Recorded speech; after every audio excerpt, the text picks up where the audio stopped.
Homestuck is a thing, and it's great. Created by Andrew Hussey, best friends with the creator of Undertale, Toby Fox, apparently in his basement.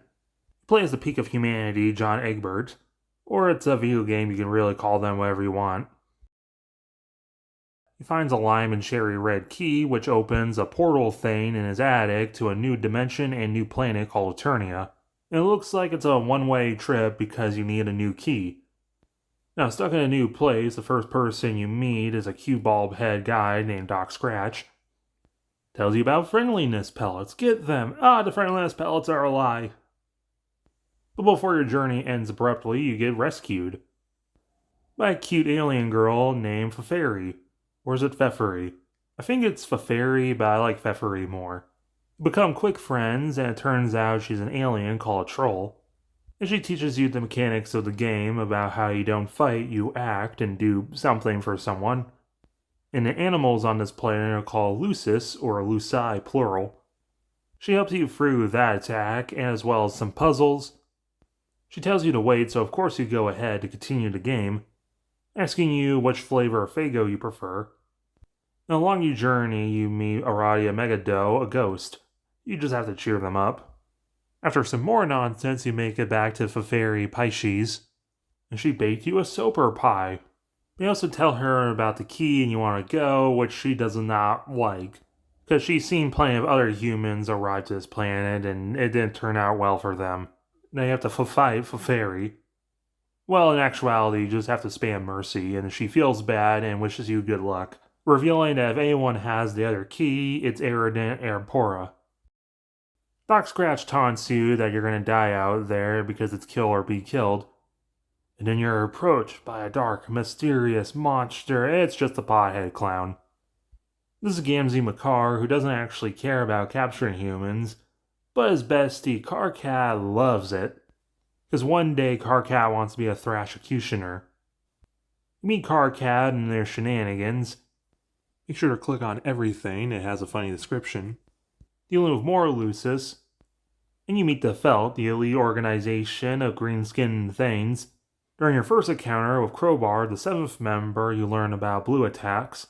Don't have to move. The Felt aren't the brightest bunch, but they're definitely trying. Don't want to admit how long it took to solve this puzzle, or this one. A few more Felt members, and then you get back to Gamzee and Karkat.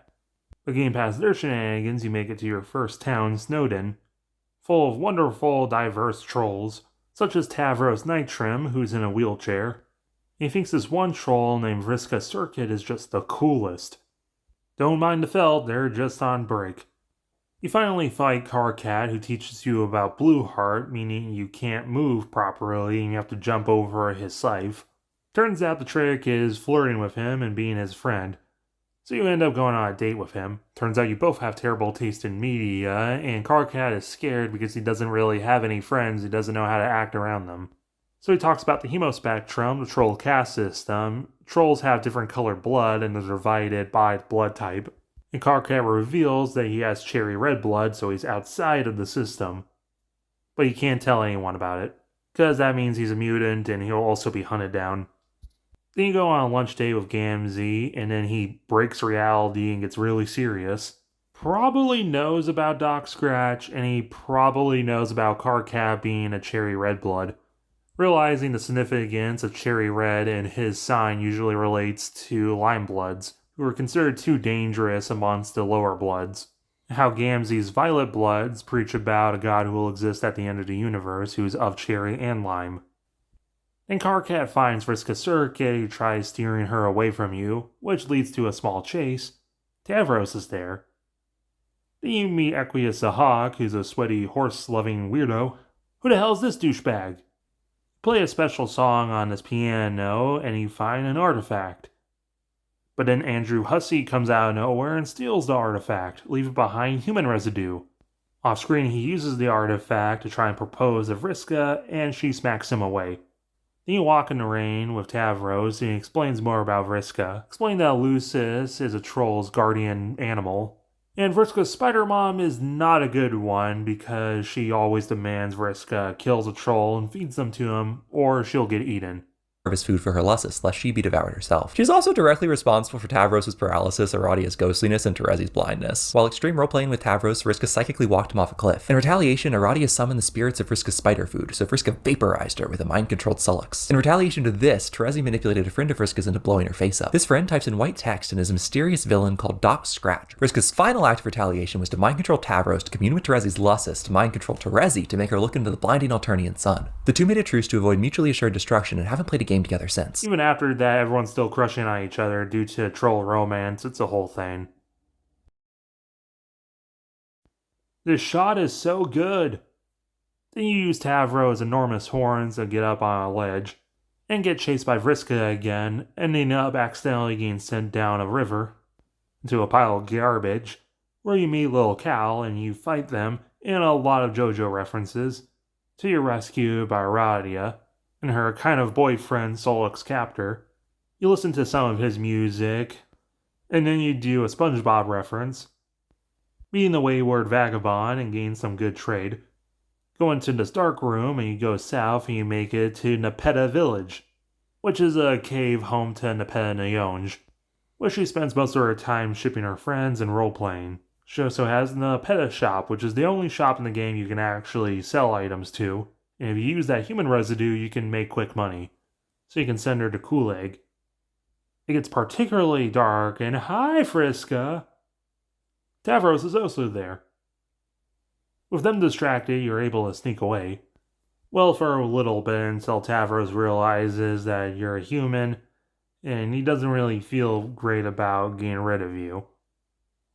You end up saving Tavros from falling, but Vriska still has to do her high blood duty and get rid of you, which leads into her fight, which she teaches you about Purple Heart, where you're sort of stuck and she throws 8 balls and dice at you, and also try not to get eaten by her giant spider mom. But there is a trick to actually defeat her that I don't think anyone knew at first. You just run away!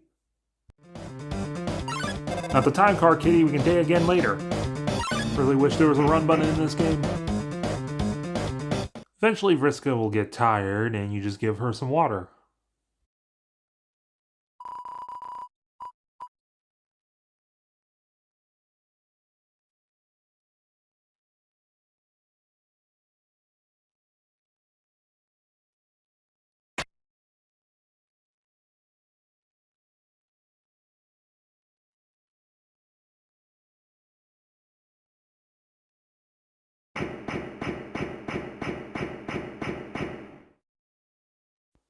Some more fella blocking your path, so you end up going for a lab where you meet Terezi Pyrope. She's kind of a little goblin person, and she's only here because she was watching anime with Equius the Hawk, who we learn more of. He's also Moiros with Nepeta, but he's kind of gross and controlling about it. He's a hardcore blood racist, has a borderline kinky relationship with Gamzee, and likes to build and destroy robots. When Equius arrives in the game, he delivers a robot body to Aradia. And that robot body is commanded by Equius, which he's programmed to be in love with him because he's kind of gross and controlling. This produces conflicting emotions for Aradia. This leads into a game show where it's revealed that Terezi has a crush. Mate split to Moirail with Vriska, Kismasis with Aridin, and probably even Kismasis to mate split with John. Well, that was certainly something. You can then backtrack and go hang out with Karkat and Vriska. Karkat will step out, and using reverse psychology and her own competitive nature for Vriska to be friends with you, eventually bonding over Nicolas Cage. You learn the reason why she does what she does is a little bit because she's manipulated by Doc Scratch, but also because she's a product of a violent, uncaring upbringing, forcing herself to be distant from everyone and hurting everyone she actually cares about. Such as Tavros, who she really likes, but she also really hates, but she also really likes him and wants him to be stronger because this is a violent kill-or-be-killed world. Then she remembers she was supposed to teach Karkat how to make spaghetti, which ends up burning down her house. We proceed into Hotland in an unused song from Undertale, dealing with more Lucis. Huh? Terezi will pop in every so often to try and help, but she'll end up either stating the obvious or not really helping. After Aradia almost bakes you into a cake, we make it to the core. Oh, this is bullshit! This puzzle sucks! Those felt guys from earlier find you, but you teach them that it's better to be gay than violent. Aradia puts you on the news to defuse bombs. I don't know about these dress prices, lady. That lady is Kanaya Miriam, who disagrees with her chainsaw. Teaching about Greenheart, which is kind of frustrating. But if you buy a dress in the ruins, this will bypass the fight, because she'll think it's really cute. Also, even Kanaya is crushing on Vriska. Speaking of, she made a dress for Aradia. This leads to a small fight where you learn about Yellowheart and you can actually shoot at her. Making it to a hotel, you can go around the side and talk to Elward and Branya, who will sell you garbage. Then you have a dinner date with Gamzee, and it turns out he's been flirting with Thef. You can buy some burgers from Tai Zia. She's overworked and hardly paid. Then going through a Mega Man level, Araya confronts you and it turns out Terezi was just messing with you the whole time, and she can summon different dimension versions of herself. It turns out that artifact that Hussey took is the Ring of Life, which Aradia found, and she's finally alive again. And she's pissed, because she hated being controlled by Equius. She apologizes for all the actions Aradia bot did and flies off. Terezi apologizes for messing with you. And then we learn the pretty depressing backstory. The cherubs Calliope and Caliborn. This isn't a troll, but a cherub named Calliope. Calliope is a Homestuck fangirl who shares a body with her evil brother Calibor. The siblings are introduced via a chess match. Calliope has won every game they've ever played, but Caliborn tricks her into forfeiting by disguising as king and queen. Eventually the two are forced into a new reality and won't appear until World's End. We get confronted by Gamzee, who compares how good you've been, and we finally meet him. Eridan Empora. He's a bit of a snob, but he's surprised he made it this far, and yes, he does have the other key.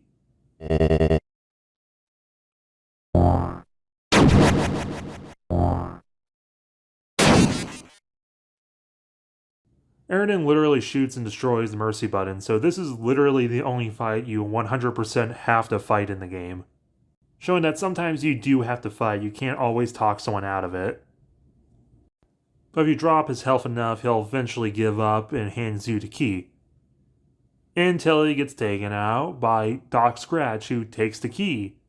And he's the one directly responsible for Troll Society being the way it is.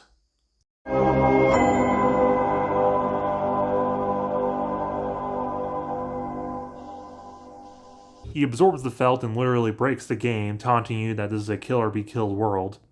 The Doc Scratch boss fight is actually just an endurance round to keep up. Eventually the felt will fight back and give you health, eventually revolting, and this shows how much of a good person you are by showing mercy to Scratch even after what he did. This leads into the neutral ending, which technically gives you more options than the true good ending. But to get the true good ending, you reset, backtrack and find Vriska, who has a letter for Terezi, which she accidentally takes as you inviting her to a date, so she gets all dressed up, which gets super awkward super quick because she's clearly for Vriska. So you two go to where Vriska and Terezi hang out, the junkyard, and turns out Vriska's also there, also really dressed up. And she finally just spills the beans of what's going on. That Terezi's a little slobbish goblin lady, and she thinks Vriska is really cool and stuff. But Vriska likes Terezi because she's so passionate about the things she likes. Own it!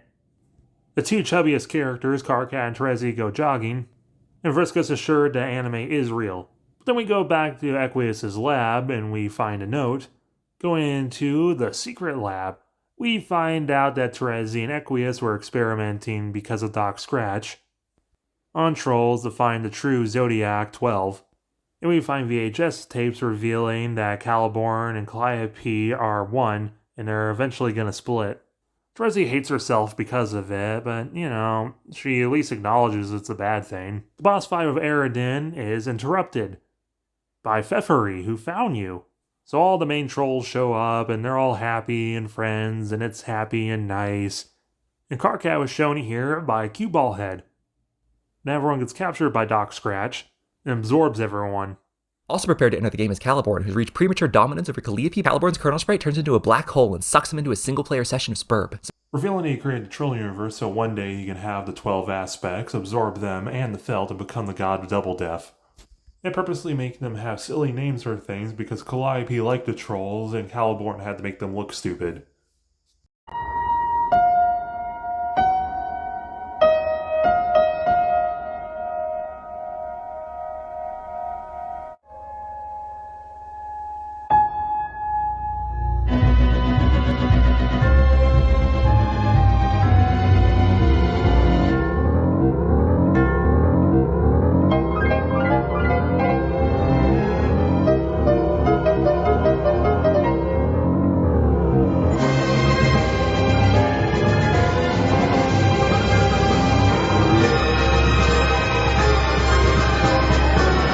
Caliborn becomes Lord English, a hard-to-look-at mass of color, which leads into the final boss of the game, which seems kind of hard at first, but eventually you'll understand what you're supposed to do.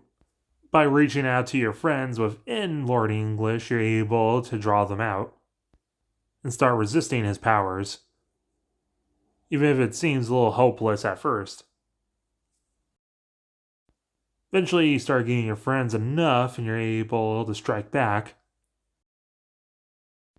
And Calliope finally takes control, apologizing for Caliborn and using all that immense power to send a portal back home. But she's scared one day Caliborn will return, so she's hesitant to go with. You hug Calliope and you meet your friends again, do one lap around the entire game again and question why there's not a run button. Stand happily with your friends. You finally made it.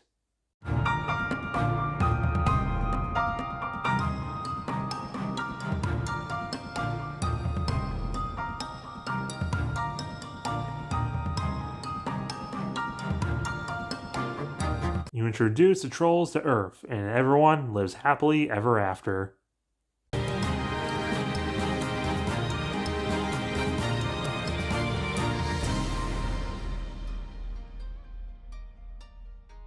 But you can also just fight everyone. If you kill every troll and lose this in the game, in the hallway where Gamzee sees how good you've been, he sees if you've been bad, then this leads to the absolute ludicrous Gamzee boss fight, which is an insane endurance round. Lord English takes over, destroys reality, and you can just sell your soul to restart, but now your game will be internally cursed. Make sure to hit that like button, share with your friends, subscribe if you're new.